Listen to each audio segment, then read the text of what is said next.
বিসমিল্লাহির রহমানির রহিম। অনেক শতাব্দী আগে মিশরের বিশাল ও রহস্যময় ভূমিতে, যেখানে নীল নদীর নীলাভ জল ধীরে ধীরে বয়ে চলত, সেখানে এক অন্ধকার যুগের শুরু হয়েছিল।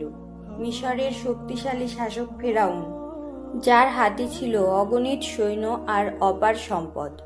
তার সিংহাসন নিয়ে ভয়ে কাঁপছিল। এক জ্যোতিষী তাকে সতর্ক করেছিল, ইসরায়েলি জাতির মধ্যে একটি ছেলে জন্ম নেবে, যে তোমার সাম্রাজ্যের পতন ঘটাবে। এই ভয়ঙ্কর ভবিষ্যৎবাণী ফেরাউনের মনে এমন আতঙ্ক জাগালো যে সে এক নৃশংস আদেশ জারি করল, ইসরায়েলি পরিবারে জন্মানো প্রতিটি ছেলে শিশুকে হত্যা করতে হবে।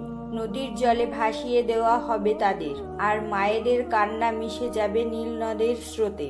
এই দুঃসময়ের মাঝে এক সাধারণ ইসরায়েলি পরিবারের ইউকাবেদ নামে এক মা তার সন্তানের জন্ম দিলেন। সে ছিল একটি ছেলে শিশু, যার মুখে যেন আল্লাহর নিজের আলো ঝলমল করছিল। তার চোখে ছিল এমন এক জ্যোতি যা দেখে ইউকাবেদদের হৃদয় বলল, এই শিশু সাধারণ নয়। কিন্তু ফেরাউনের সৈন্যরা দিনরাত ঘরে ঘরে তল্লাশি চালাচ্ছিল। তাদের তলোয়ারের ঝনঝনানি আর শিশুদের মায়েদের আর্তনাদ মিশে গিয়েছিল মিশরের বাতাসে। ইউকাবেদ তার শিশুকে বুকে জড়িয়ে কাঁদছিলেন, কিন্তু তার বিশ্বাস ছিল অটল। তিনি জানতেন আল্লাহ তাকে রক্ষা করবেন।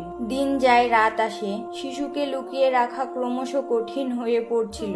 অবশেষে ইউকাবেদ একটি সাহসী সিদ্ধান্ত নিলেন। তিনি নিজের হাতে একটি ছোট্ট ঝুড়ি তৈরি করলেন। নরম খড়, শুকনো পাতা আর শক্ত বেত দিয়ে তিনি এমন একটি ঝুড়ি বানালেন যেন তা পানিতে ভাসাতে পারে। ভেতরে নরম কাপড় বিছিয়ে দিলেন, যাতে তার প্রাণপ্রিয় শিশুটি আরামে শুয়ে থাকতে পারে। তারপর এক শেষবারের মতো শিশুটিকে বুকে জড়িয়ে চোখের জলে গাল ভিজিয়ে তিনি তাকে সেই ঝুড়িতে শুইয়ে দিলেন। নীলনদের শান্ত জলে ঝুড়িটি ভাসিয়ে দিয়ে তিনি আল্লাহর কাছে প্রার্থনা করলেন, হে আল্লাহ, তুমি আমার সন্তানকে রক্ষা করো। ইউকাবেদদের বড় মেয়ে মরিয়ম, যার বয়স তখন খুবই কম, নদীর তীরে ঝোপের আড়ালে লুকিয়ে দাঁড়িয়েছিল। তার ছোট্ট হৃদয় উৎকণ্ঠায় কাঁপছিল, কিন্তু সে জানত তার ভাইয়ের ভাগ্য এখন আল্লাহর হাতে। নদীর স্রোত ঝুড়িটিকে আলতো করে বয়ে নিয়ে যাচ্ছিল, যেন নদী নিজেই শিশুটিকে জড়িয়ে রক্ষা করছিল।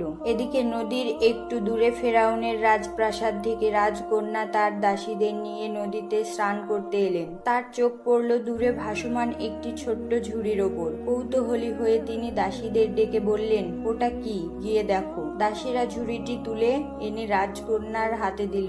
ঝুড়িটি খুলতেই তিনি দেখলেন একটি ফুটফুটে শিশু তার দিকে তাকিয়ে হাসছে। শিশুটির মুখে এমন নিষ্পাপ আলো ছিল যে রাজকন্যার হৃদয় মুহূর্তেই গলে গেল। তিনি আলতো করে শিশুটিকে কোলে তুলে বললেন, এ নিশ্চয়ই ইসরায়েলদের কোনো শিশু। ফেরাউনের আদেশ যাই হোক, আমি এটিকে বাঁচাবো। কিন্তু একটি শিশুকে পালন করতে তো মায়ের দুধ লাগে। রাজকন্যা চিন্তায় পড়লেন। ঠিক তখনই মরিয়ম সাহস করে ঝোপ থেকে বেরিয়ে এলো। সে নম্রভাবে বলল, মহারানী, আমি এই শিশুর জন্য একজন ধাত্রী খুঁজে দিতে পারি। রাজকন্যা মরিয়মের কথা রাজি হলেন। মরিয়ম দৌড়ে গিয়ে তার মা ইউকাবেদকে নিয়ে এলো। আল্লাহর কি অপূর্ব পরিকল্পনা! ইউকাবেদ তার নিজের সন্তানকে নিজের বুকে জড়িয়ে পালন করার সুযোগ পেলেন, আর তা রাজকন্যার আদেশে। রাজকন্যা তাকে বললেন, তুমি এই শিশুকে পালন করো, আমি তোমাকে পুরস্কার দেব।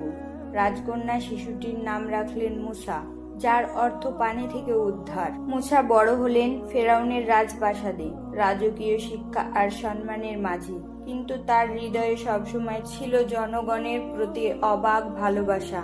তিনি জানতেন তার জন্য আল্লাহ একটি বড় পরিকল্পনা করেছে। পরবর্তীতে এই মুসাই হলেন আল্লাহর নবী, যিনি ইসরায়েলদের ফেরাউনের অত্যাচার থেকে মুক্ত করলেন, তাদের নিয়ে গেলেন স্বাধীনতার পথে।